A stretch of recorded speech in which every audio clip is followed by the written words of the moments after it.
ನಮಸ್ಕಾರ.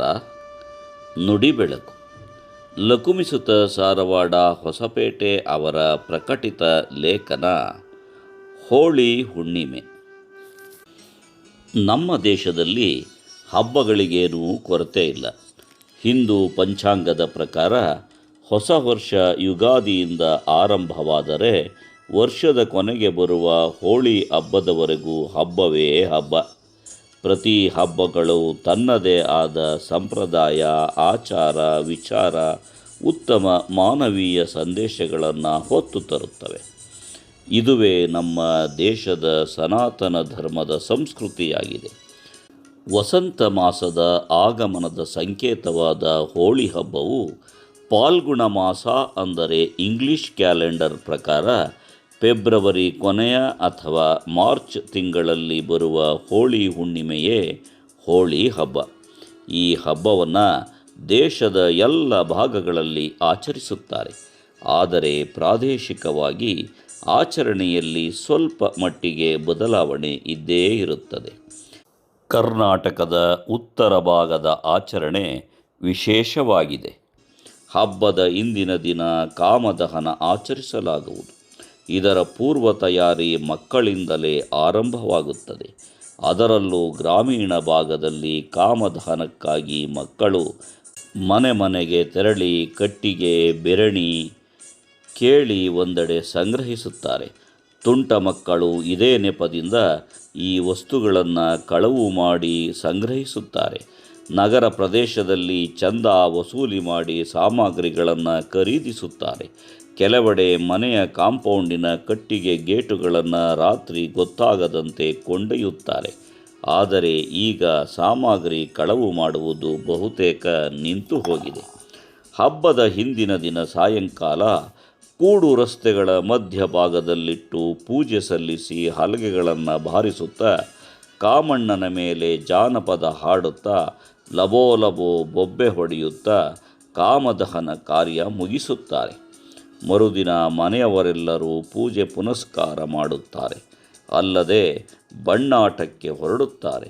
ಬೊಬ್ಬೆ ಇಟ್ಟು ಬಾಯಿಗೆ ಒಬ್ಬಟ್ಟು ಅಥವಾ ಹೊಯ್ಕೊಂಡು ಬಾಯಿಗೆ ಹೋಳಿಗೆ ಎನ್ನುತ್ತಾ ಸಿಹಿ ಹೋಳಿಗೆ ಊಟ ಮಾಡುತ್ತಾರೆ.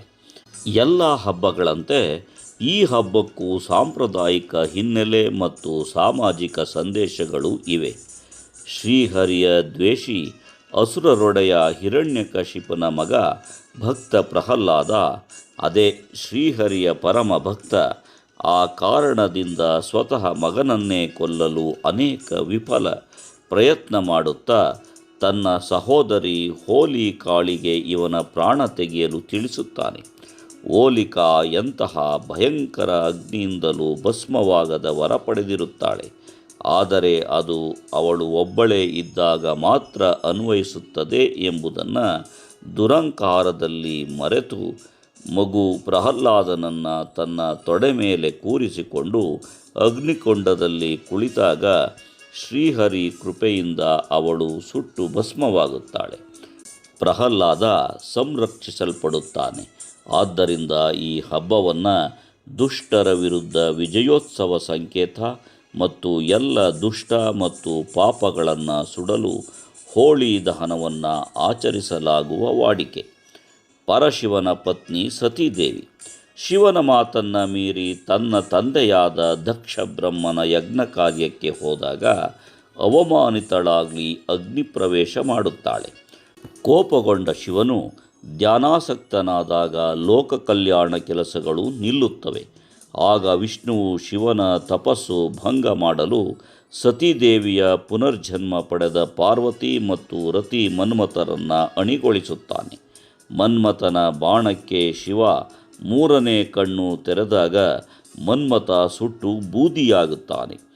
ಶಿವನು ದುಃಖಿತಳಾದ ರತಿಯನ್ನು ಸಂತೈಸುತ್ತಾ ಅವನು ವರ್ಷಕ್ಕೊಂದು ದಿನ ನಿನ್ನ ಜೊತೆ ಜೀವಂತವಾಗಿ ಲಭಿಸುತ್ತಾನೆ ಎಂದು ವರ ಕೊಡುತ್ತಾನೆ. ಮನ್ಮಥ ಭಸ್ಮವಾದ ದಿನ ಕಾಮದಹನ ಮತ್ತು ಮರುದಿನ ರತಿಯನ್ನು ಸೇರಲು ಬರುವ ದಿನ ಹಬ್ಬದ ದಿನ ಎಂತಲೂ ಸಾಂಪ್ರದಾಯಿಕ ಆಚರಣೆಯೂ ಉಂಟು.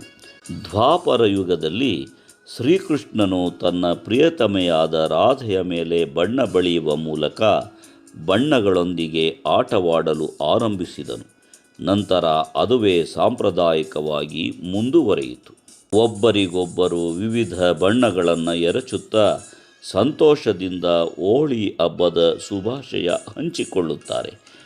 7 ಬಣ್ಣಗಳು ಸೇರಿ ಒಂದು ಬಿಳಿಯ ಬಣ್ಣವಾದಂತೆ ಕಾಮನಬಿಲ್ಲಿನಲ್ಲಿರುವ ಎಲ್ಲ ಬಣ್ಣಗಳ ಸದ್ಗುಣಗಳನ್ನು ಜೀವನದಲ್ಲಿ ಅಳವಡಿಸಿಕೊಂಡು ಬದುಕನ್ನು ಶುಭ್ರವಾದ ಬಿಳಿ ಬಣ್ಣದಂತೆ ಹಸನಾಗಿರಿಸಿಕೊಳ್ಳಬೇಕು. ದುಷ್ಟಗುಣ, ದುಶ್ಚಟ, ಮನಸ್ತಾಪ, ಕೋಪತಾಪಗಳನ್ನು ಬದಿಗೊತ್ತಿ ಸುಂದರ ಬಣ್ಣಗಳು ಹಾಗೂ ಪ್ರೀತಿಯ ಶುಭಾಶಯಗಳನ್ನು ವಿನಿಮಯ ಮಾಡುತ್ತಾ ಹೊಸ ಸಂಬಂಧಗಳನ್ನು ಬೆಸೆಯುತ್ತಾ ಸಾಗುವುದೇ ಈ ಹಬ್ಬದ ಸಂಕೇತವಾಗಿದೆ.